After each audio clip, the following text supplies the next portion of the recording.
The sound of splintering wood shattered the reverent silence as Officer Martinez's boot connected with the mahogany door. China plates crashed to the hardwood floor, their delicate floral patterns fragmenting like broken dreams. 8-year-old Amara's scream pierced the air as her grandmother's antique gravy boat, filled with 3 generations of recipe secrets, exploded against the dining room wall. "Hands where I can see them! Everyone on the ground! Now!" The commanding voice boomed through the warm, cinnamon-scented air, where moments before, Grandfather Thomas had been leading the family in their annual Thanksgiving prayer. 3 hours earlier, the Washington family home on Maple Avenue had been a symphony of preparation and love. Grandmother Rose hummed gospel hymns while basting the 20-pound turkey that had been her pride for 47 years of Thanksgiving dinners. The kitchen windows fogged with steam from collard greens, simmering on the back burner, their earthy aroma mixing with the sweet scent of candied yams bubbling in the oven. "Mama Rose, you sure you don't need help with that cornbread?" called Denise from the living room, where she was wrestling with the dining room table's leaf extension. Her husband, Marcus, emerged from the basement, carrying folding chairs that had served the family through countless gatherings. "Child, I've been making cornbread since before you were born," Rose replied, her weathered hands expertly mixing the golden batter. "Besides, your job is getting those children ready to eat." The house buzzed with the controlled chaos of family preparation. Teenage cousins Jamal and Kevin argued over football scores while setting up the kids' table. Little Amara practiced her poem about thankfulness, the one she'd memorized for her school presentation. Uncle Jerome arrived with his famous mac and cheese, still steaming in the aluminum pan he'd driven 40 minutes to deliver. "Traffic was murder coming from the south side," Jerome announced, setting his contribution on the counter, already crowded with covered dishes. "But you know I wouldn't miss Mama Rose's turkey for anything." The extended family trickled in throughout the afternoon. Aunt Lydia brought her sweet potato pie recipe that had won the church bake-off 3 years running. Cousin Patricia arrived with her 2 toddlers, their faces already sticky from sampling the dessert table. By 4 o'clock, 17 family members had gathered, spanning 3 generations and creating the kind of joyful noise that only comes from blood bonds and shared history.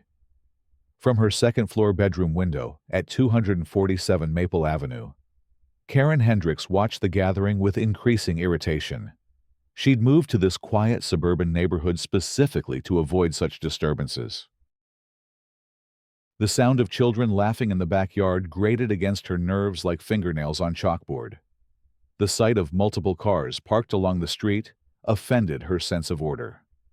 "Jim, look at this mess," she called to her husband, who was watching football in his recliner. "There must be 20 cars out there. It's like they're having some kind of rally or something." Jim Hendricks barely glanced up from his beer and the television screen. "It's Thanksgiving. Karen, people have family over." "Not like this," Karen insisted, her thin lips pursing in disapproval. "This is excessive. And did you see how that one man was carrying things from his car? Looked suspicious to me. Who knows what they're planning over there?" As the afternoon sun cast long shadows across the Washington family's front yard, Karen's imagination began constructing elaborate scenarios. The teenagers, talking animatedly on the front porch, became a gang meeting. The uncle carrying musical instruments from his car trunk became someone transporting weapons. The grandmother's call for everyone to come inside for dinner became a signal for some nefarious assembly. At 5:30, Grandfather Thomas called the family to gather around the dining room table, his voice, strengthened by 73 years of leading family prayers, carried the weight of gratitude and tradition. The extended dining table groaned under the weight of culinary love: golden turkey, emerald green beans, ruby cranberry sauce, and amber cornbread that promised to melt on eager tongues. "Before we eat," Thomas began, his silver hair catching the warm light from Grandmother Rose's chandelier, "let's take a moment to appreciate this blessing. Another year together. Another chance to count our blessings. 17 hands joined around the table. Baby Marcus gurgled contentedly in his high chair, while his 5-year-old sister Sophie fidgeted with anticipation. The adults bowed their heads, and even the teenagers managed to look appropriately solemn for the family tradition that had anchored their Thanksgivings since before some of them were born. Dear Lord, Thomas continued, his voice filling the warm dining room. We thank you for this food, for this family, for this home that shelters us, and for this country that, despite its flaws, still offers us hope for better days. Karen Hendricks dialed 911 at exactly 5:47 p.m. 911, what's your emergency? The dispatcher's voice was calm and professional. I need to report a threatening gathering at 245 Maple Avenue, Karen said, her voice tight with artificial urgency. There's a large group of people, maybe 20 or more, and they've been assembling all day. I can hear them chanting or something. It sounds organized, like they're planning something. Ma'am, can you describe what you're seeing that appears threatening? Well, there are multiple vehicles, people going in and out all day, and now they're all gathered inside making noise. One of them was carrying what looked like weapons from his car earlier. I'm concerned for the safety of the neighborhood. The dispatcher, trained to take all calls seriously, noted the address and dispatch code. Within 6 minutes, 2 patrol cars were rolling toward Maple Avenue. Their officers briefed about a possible organized gathering with potential weapons present. Officer Martinez and Officer Johnson had been partners for 3 years. Martinez, a second-generation Mexican-American, had joined the force hoping to bridge communities. Johnson, a 20-year veteran, had grown cynical about domestic calls in mixed neighborhoods. Neither had eaten Thanksgiving dinner yet, and both were irritated about missing family time for what sounded like another neighbor dispute. Dispatch said possible weapons, Johnson muttered as they turned onto Maple Avenue. Large gathering, multiple vehicles, could be gang activity. Martinez surveyed the quiet suburban street, lined with modest 2-story homes and well-maintained lawns. The Washington house stood out only for the number of cars parked nearby and the warm light glowing from its windows. Looks pretty normal to me. Maybe it's just a family dinner. With this many people on Thanksgiving. Johnson's hand instinctively moved toward his service weapon. Protocol says we treat it as potentially hostile until proven otherwise. Inside the house, little Amara had just finished reciting her thankfulness poem to applause and gentle teasing from her older cousins. Grandmother Rose was cutting the turkey with the electric knife that had been a wedding gift 48 years ago. The sound of its gentle buzzing, mixed with conversation and laughter as plates were passed and family stories were shared. Remember when Jamal tried to carve his own turkey when he was 12? Uncle Jerome was saying, gesturing with his fork. Nearly took his finger off. I still got the scar. Jamal laughed, holding up his left index finger. Mama wouldn't let me near a knife for 2 years after that. The first knock came at 6:23 p.m., hard and authoritative. The family conversation didn't stop immediately. Holiday visitors were common, and someone was always showing up late with another dish, or forgotten relatives. Marcus wiped his mouth with his napkin and pushed back from the table. Probably Mrs. Chen from next door. She always brings over leftover cookies from her bakery. The second knock was harder, more insistent. The family conversation began to fade as the sound registered as distinctly unneighborly. Police opened the door. The words hit the dining room like a physical blow. Forks stopped halfway to mouths. Grandmother Rose's hand trembled as she set down the carving knife.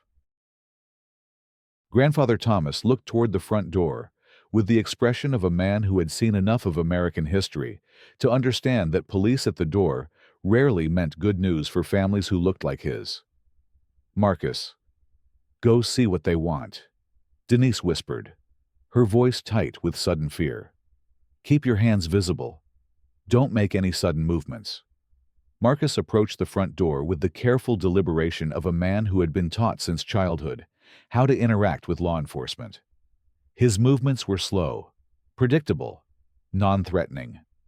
He checked the peephole before opening the door, seeing two uniformed officers on his front porch. "Good evening, officers. Can I help you?" "We received a report about a large gathering at this address," Officer Johnson said, his hand resting on his holster. "We need to verify that everything is safe and lawful." "It's Thanksgiving," Marcus replied, his voice steady but confused. "We're having family dinner."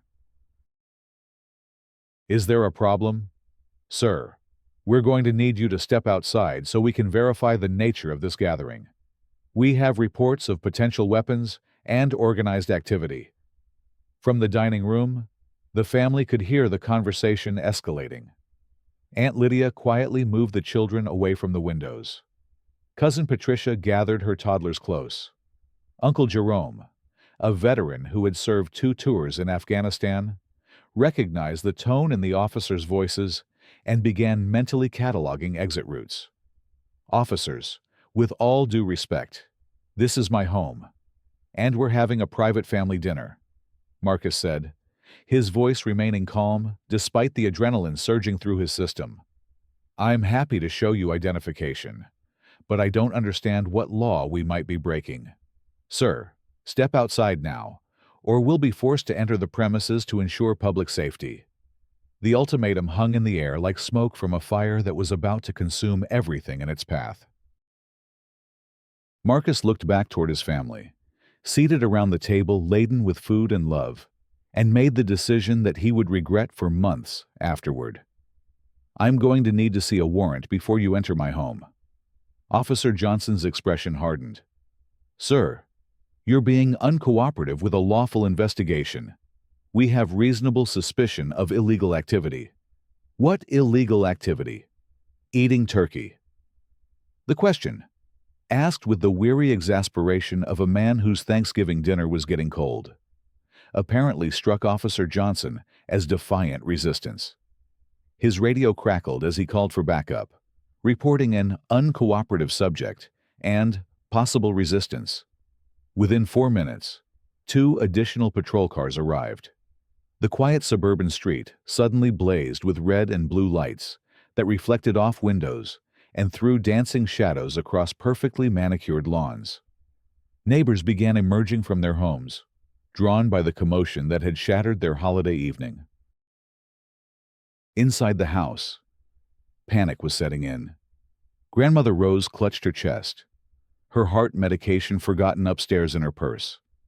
The teenagers huddled together, pulling out their phones to record what felt like a disaster unfolding in real time. Grandfather Thomas moved slowly toward the front door, his arthritis forgotten in his determination to protect his family. "Marcus, what's happening out there?" Denise called from the hallway. "Stay back, baby. Keep everyone in the dining room." But it was too late for staying back. The decision had been made outside, where 4 officers now stood on the Washington family's front porch.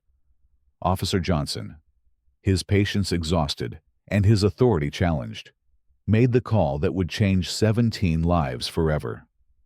"We're going in." The door exploded inward with a violence that seemed to slow time itself.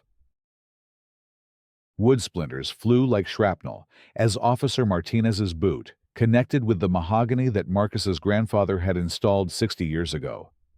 The officers poured through the doorway, like water through a broken dam, their weapons drawn, their voices shouting commands that contradicted each other and made no sense in the context of a family dinner. "Everyone on the ground, hands where we can see them. Don't move, stay where you are. Get down now." The dining room erupted into chaos. Grandmother Rose's china cabinet shook as officers thundered past it.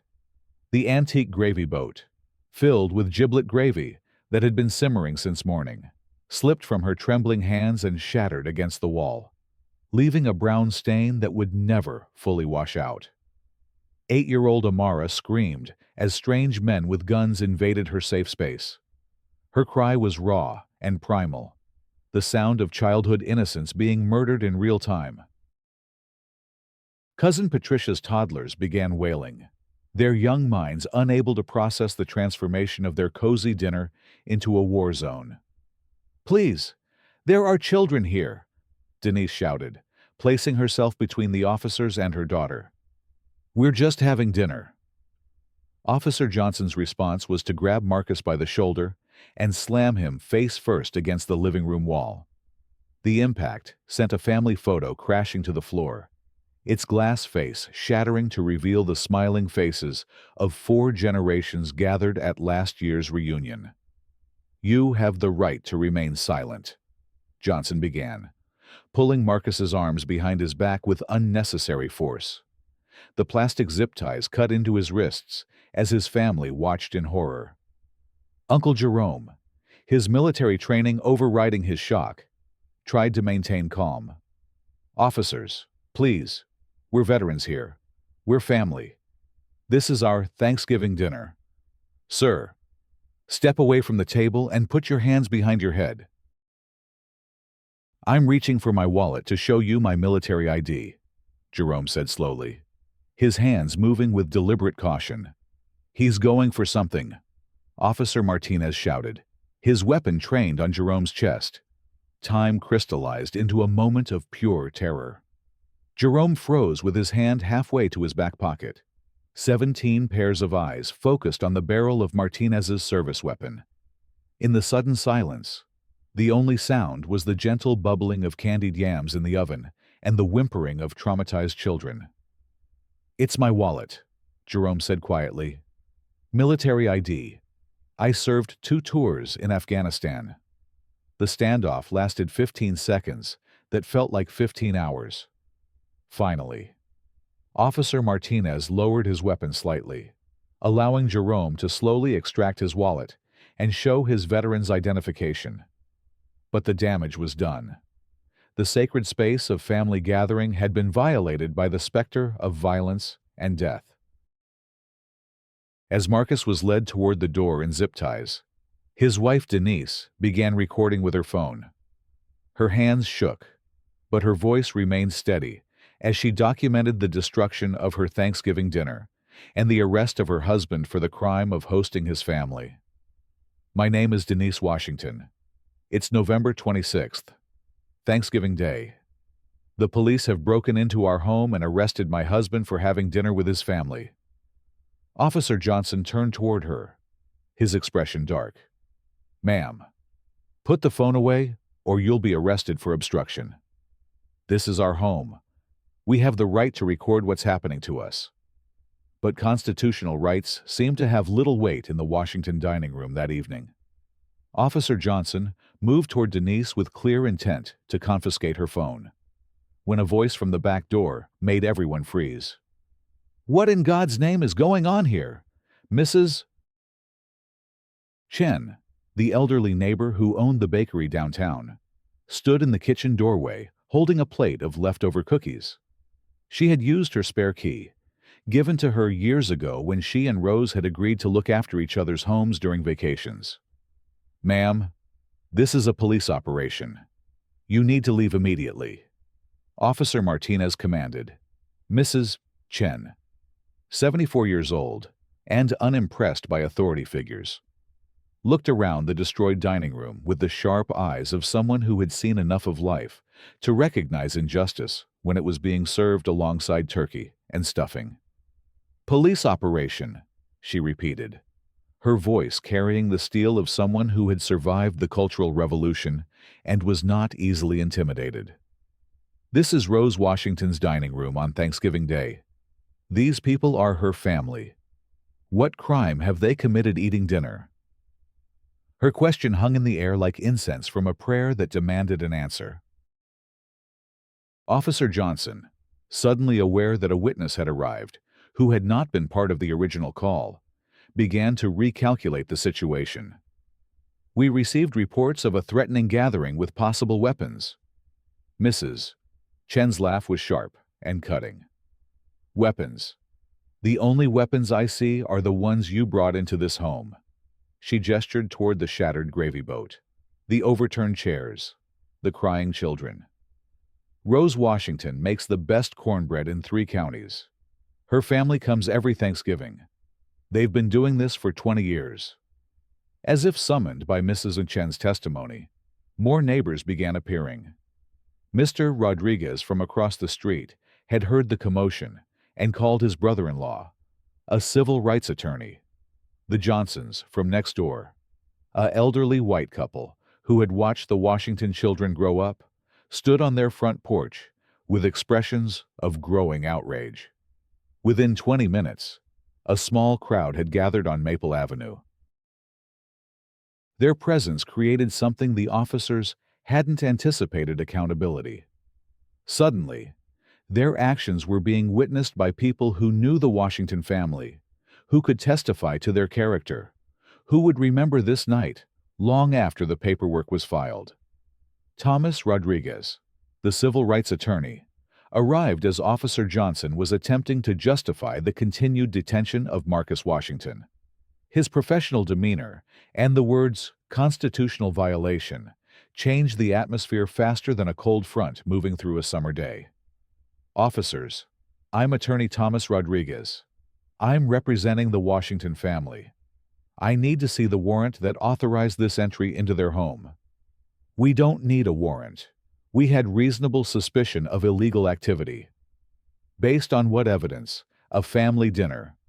Rodriguez's questions were precise and legally grounded. He documented the broken door, the scattered food, the traumatized children, and the complete absence of any evidence supporting the original complaint. His presence transformed the interaction from a police action into a legal proceeding where rights mattered and procedures had consequences. As more neighbors arrived to support the Washington family, Officer Johnson's radio crackled with a message that would prove to be the turning point of the entire incident. Unit 7-4. Be advised that the complainant has requested to remain anonymous, but property records show the caller lives at 247 Maple Avenue. Caller reported a threatening gathering, but provided no specific illegal activity. Attorney Rodriguez's eyebrows rose significantly. Officer, did you just receive confirmation that this call was made by someone who couldn't identify any specific illegal activity? The legal ground was shifting beneath Officer Johnson's feet like sand in an undertow. What had seemed like a routine response to a potential threat was revealing itself to be something much more complex and legally dangerous. From her upstairs window, Karen Hendricks watched the scene unfolding with growing panic. The simple complaint she had made to restore quiet to her neighborhood had exploded into a street-wide confrontation with lawyers and news cameras. Channel 7 had arrived, along with local social media influencers who specialized in documenting police encounters. "Jim," she called frantically to her husband, "they've got news crews out there. What if they find out I called Jim Hendricks, still in his recliner, but now fully alert, peered through the blinds at the chaos outside?" "Karen, what exactly did you tell them when you called?" "I just said there was a suspicious gathering. I was concerned about the neighborhood." "You told them there were weapons." "I said it looked suspicious." "How were I supposed to know they were just having dinner?" Her husband's expression shifted from confusion to horror as he realized the implications of his wife's call. "Karen, that's filing a false police report. That's a crime." Meanwhile, on the street, the local news team was conducting interviews with neighbors who painted a very different picture than the one Officer Johnson had been expecting. Mrs. Chen spoke passionately about the Washington family's contributions to the community. Mr. Rodriguez described their annual charity drives. The picture emerging was of a family deeply rooted in their neighborhood, known and loved by their immediate community. Every Thanksgiving for 15 years, Rose Washington has made extra food for elderly neighbors who don't have family nearby. Mrs. Chen told the reporter, "She's delivered meals to my husband when he was sick. She's watched our house during vacations. These people are pillars of this community. Inside the house, Grandmother Rose sat in her favorite chair, surrounded by her scattered family, surveying the destruction of her carefully planned dinner. The turkey sat cold and abandoned on the table. The sweet potato pie had been knocked to the floor during the commotion. 47 years of Thanksgiving traditions had been shattered along with her china. But Rose Washington had lived through too much history to be broken by one night of injustice. Born in 1948, she had witnessed the civil rights movement, the assassination of Dr. King, the slow progress of integration, and the persistent reality that her family's right to exist peacefully was still considered negotiable by some of their neighbors. "Babies," she said quietly to her traumatized grandchildren. "Come sit with Grandmama." Amara and the other children gathered around her chair like flowers turning toward sunlight. Her voice, strengthened by decades of Sunday school teaching and community organizing, began to weave a different narrative than the one that had invaded their home.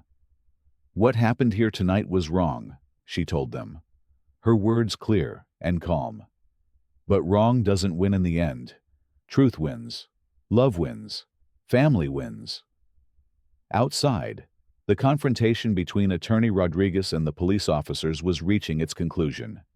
Marcus Washington, still in zip ties, was finally being released as the legal justification for his detention evaporated under professional scrutiny.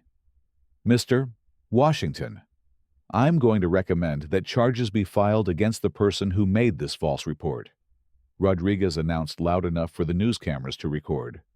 This was a deliberate abuse of emergency services designed to harass a family celebrating a holiday in their own home. The words "false report" and "harassment" traveled through the crowd of neighbors like wildfire. Someone had called the police on the Washington family not because of any crime, but because of some personal grievance or prejudice.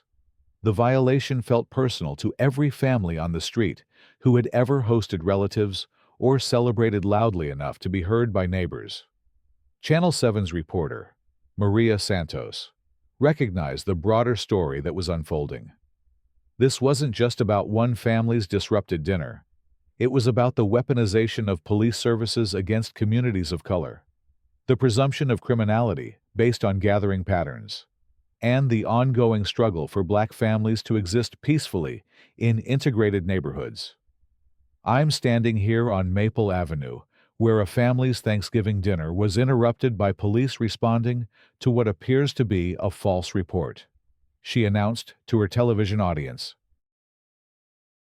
The Washington family, longtime residents of this neighborhood, are now working with civil rights attorneys to understand how a holiday meal became grounds for a police raid. Her words reached thousands of viewers who were themselves sitting around dinner tables, trying to understand how gratitude and family could be transformed into suspicion and fear. Social media began amplifying the story with hashtags like Thanksgiving While Black and Maple Avenue Raid. By 10 o'clock that evening, the story had reached national attention.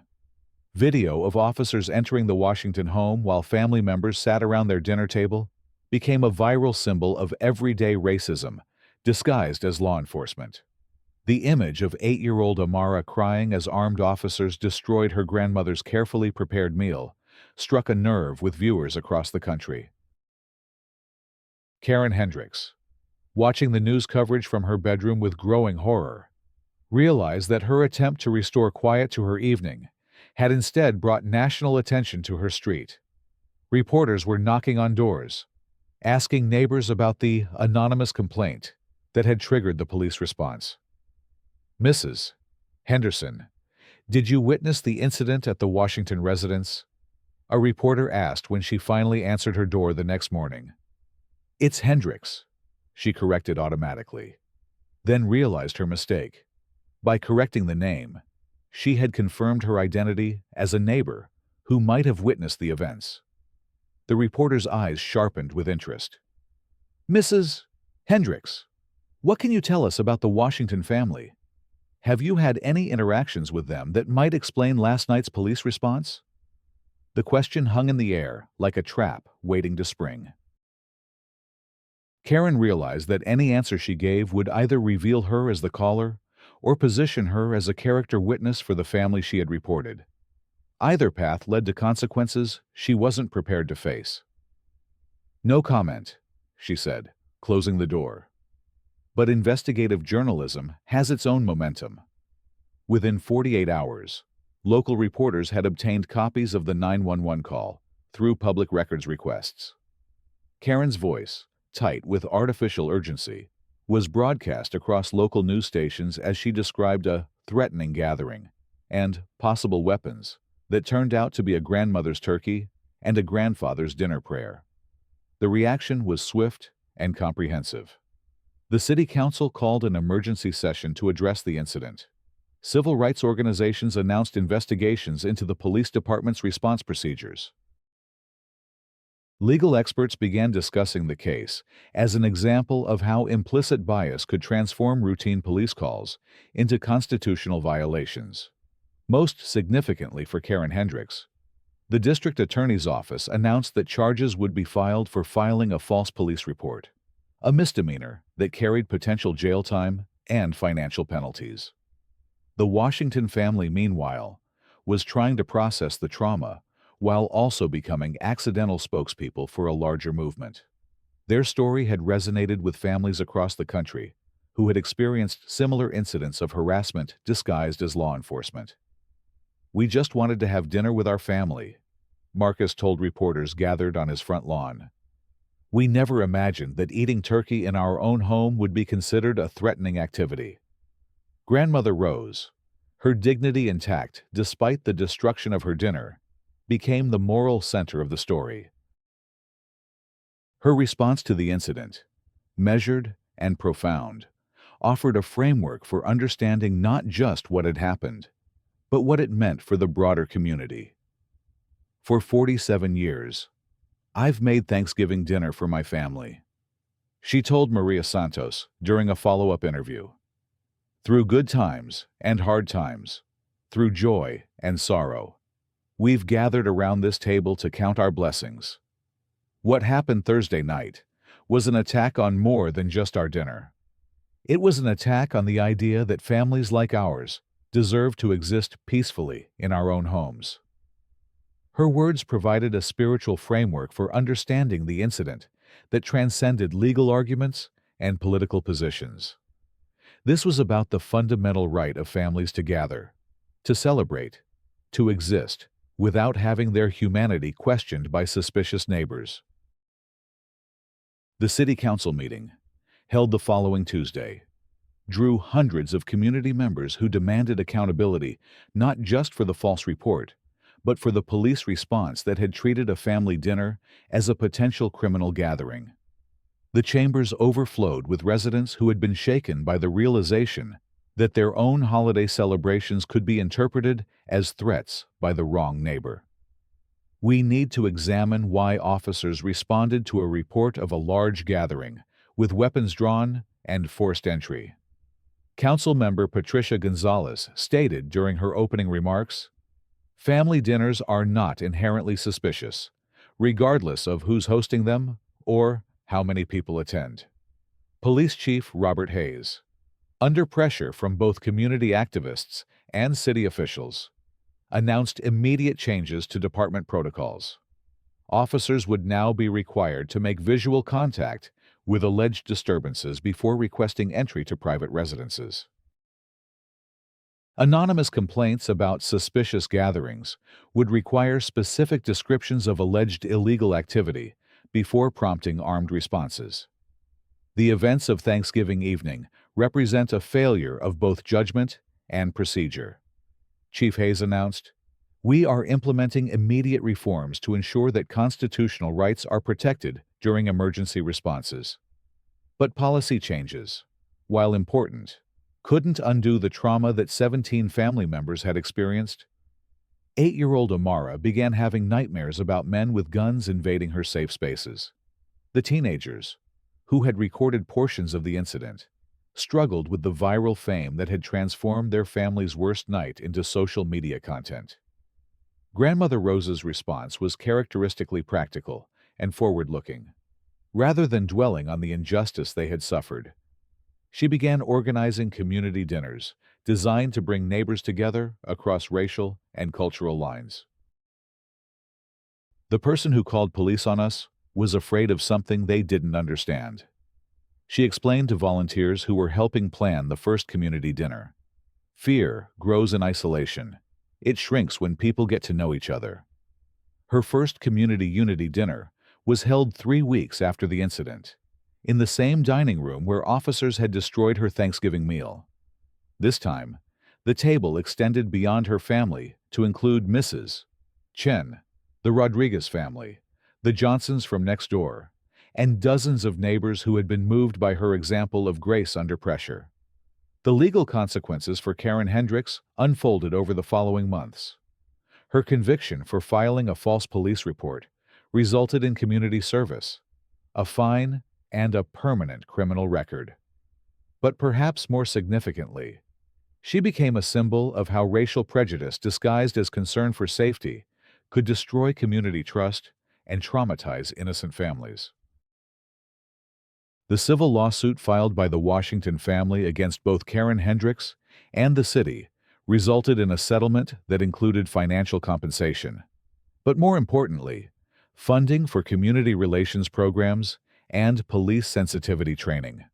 Officer Martinez, the younger officer who had kicked in the door, requested a transfer to community policing after the incident.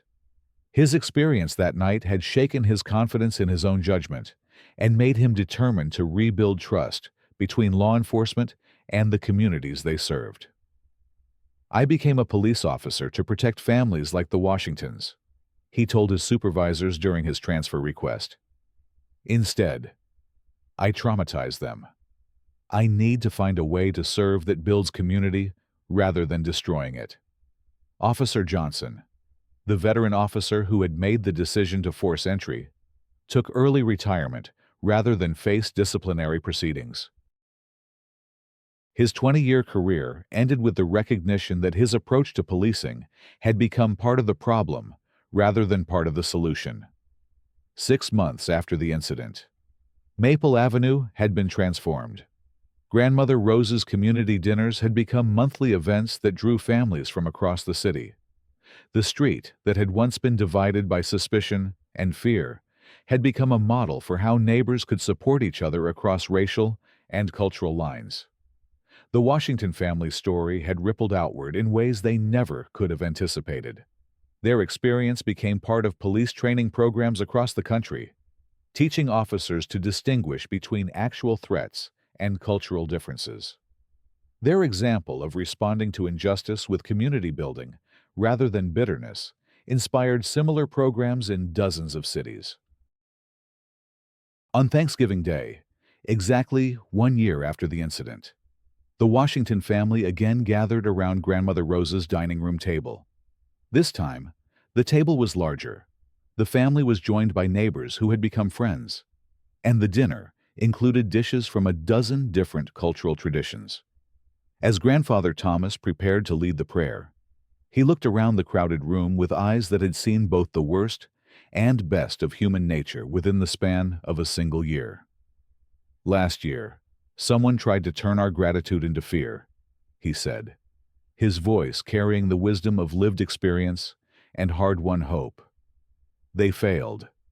Tonight, we give thanks not just for our blessings, but for the opportunity to turn our pain into purpose, our trauma into transformation." The prayer that followed was offered in multiple languages, reflecting the diversity of the community that had formed around the Washington family's dining room table. Children who had been traumatized by the sight of armed officers in their safe space now played together in the backyard, their laughter carrying across a neighborhood that had learned to celebrate difference rather than fear it. As the evening wound down and neighbors began helping with dishes and packing leftovers, Grandmother Rose stood in her kitchen, surveying the controlled chaos of a successful dinner party. The room that had once been invaded by fear and violence was now filled with the sounds of community gentle conversation.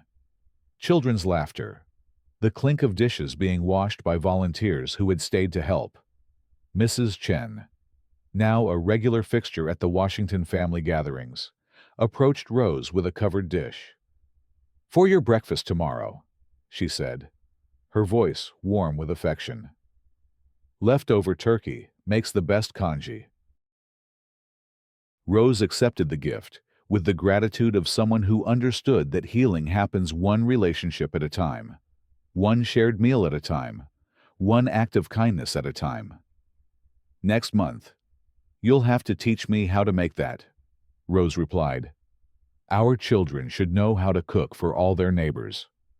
As the last guests departed and the Washington family began their own cleanup, 8-year-old Amara approached her grandmother with a question that had been forming in her mind throughout the evening. "Grandmama, why did that lady call the police on us last year?" Rose knelt down to meet her granddaughter's eyes, choosing her words with the care of someone who understood that her answer would shape a child's understanding of justice, community, and human nature. "Baby girl, some people get scared when they don't understand something. She didn't know us, so she let her fear make her choices instead of her heart. But look around this room. Look at all the people who came to dinner tonight. Her fear brought us together with neighbors we might never have met otherwise." Amara considered this explanation with the seriousness of a child trying to understand adult complexities. "So, something good came from something bad." "That's exactly right, sweetheart. We took something that was meant to hurt us and turned it into something that helps everybody." As the family finished cleaning and prepared for bed, the house settled into the comfortable quiet of a home filled with love and purpose. The dining room, once violated by suspicion and fear, had been reclaimed as a sanctuary of community and hope. The table where police officers had once demanded explanations for the crime of family dinner now served as an altar of reconciliation, where strangers became neighbors and neighbors became family. Outside, Maple Avenue rested under stars that had witnessed both the worst and best of human nature within the span of a single year. The street that had once been divided by fear and misunderstanding had become a testament to the possibility of transformation, the power of grace, and the unshakable truth that love, in the end, always wins. In the quiet of that peaceful night, the echoes of children's laughter mixed with the memory of prayers offered in multiple languages, creating a symphony of hope that would carry the community forward into whatever challenges awaited them. The Washington family had learned that their right to exist peacefully was not guaranteed, but they had also discovered that their capacity to transform pain into purpose was limitless. The story that had begun with the sound of splintering wood and breaking china had ended with the gentle clink of dishes being washed by neighbors who had chosen love over fear, community over suspicion, and hope over despair. In transforming their personal trauma into community healing, the Washington family had written a new chapter in the ongoing American story of struggle, resilience, and the persistent possibility of justice. As Grandmother Rose turned off the lights and headed upstairs to bed, she paused in the doorway of her dining room, offering a quiet prayer of gratitude for the family that surrounded her, the community that supported her, and the faith that had carried them all through their darkest night toward their brightest dawn.